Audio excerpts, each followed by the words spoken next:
more or less the most disturbing film I've ever sat through. I mean, plausibly, I really don't want to look at the screen and don't look at the screen a lot of the time when I feel the need to turn away. Crash by Cronenberg is not. I wouldn't go so far as to say that what occurs in Crash ought not to have been depicted. I can appreciate the impulse to explore this idea. It's fascinating in its own way.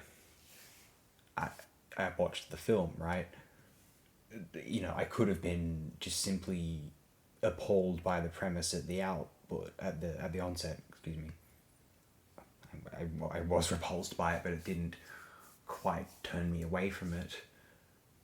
Perhaps it was, I saw this film during late adolescence. I watched all of the Cronenberg films that had been made at that point in time. I have seen all of Cronenberg's films, with the exception of the most recent one, actually, and Crimes of the Future 2 or whatever. Crash isn't, man, it's a difficult one to talk about because those brave souls who have, when I say suffered through Crash, it's not a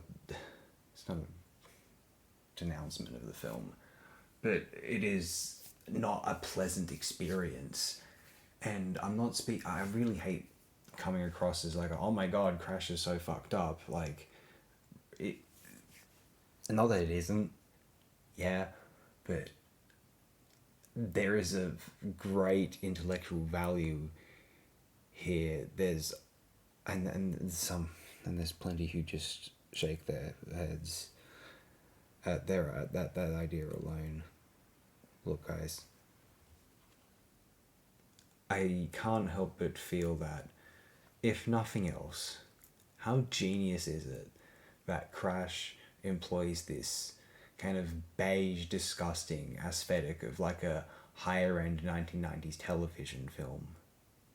Maybe that's just what Toronto looks like, partly demonstrated by Villeneuve's Enemy from 2013.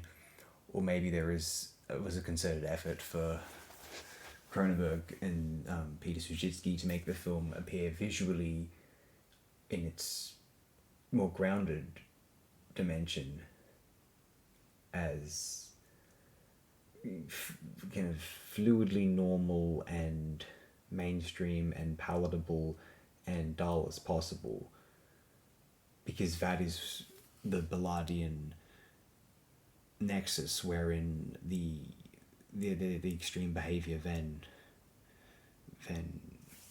really catalyzes. Ballard himself, the author of the film source novel, believed that this picture may have been superior to his work.